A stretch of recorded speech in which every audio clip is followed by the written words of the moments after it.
Okey, untuk soalan seterusnya, adakah boleh kita merawat pesakit dengan ilmu ruqyah asas sahaja atau memerlukan ijazah dari guru-guru juga?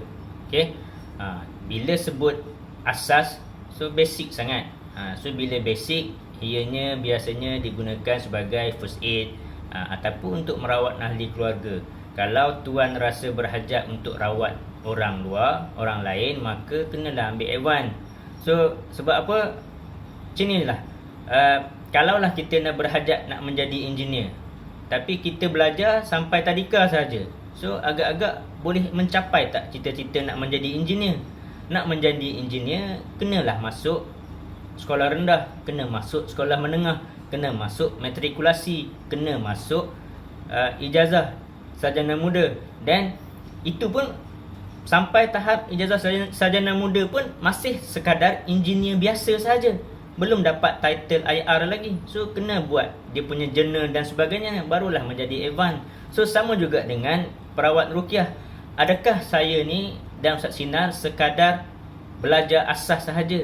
Kalau kami sekadar belajar asas sahaja, agak-agak mampu tak kami nak menceritakan kepada tuan-tuan dan mengajar tuan-tuan? So sudah tentulah kena mendalami lebih dalam. Dan bila kita sebut asas, ialah mungkin kaedah kes-kes yang ringan-ringan, sekadar batuk, sekadar demam, mungkin tak ada masalah kita nak rawat dengan ruqyah asas. Boleh, tak ada masalah.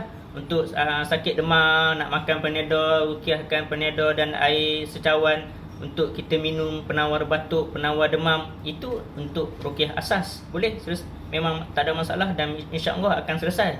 Tapi bila kita berjumpa dengan kes-kes yang lebih kronik, lebih kritikal, sihir, kerasukan yang bersilat, so asas tadi tidak mencukupi.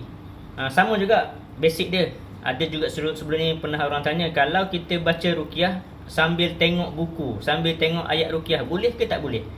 Boleh. Tapi kalau pesakit tu tak kerasukan, tak ada masalah.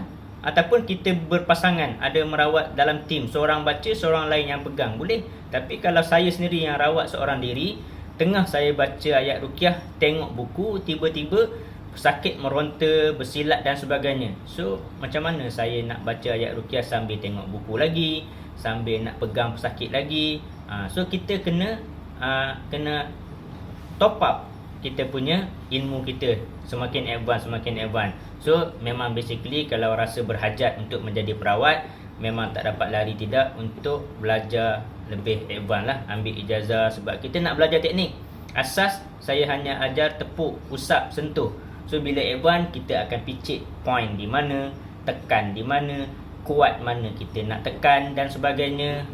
So itulah poin-poin dia untuk advance lah. Okey. Ustaz Sinar mungkin nak tambah kalau yang berminat untuk belajar.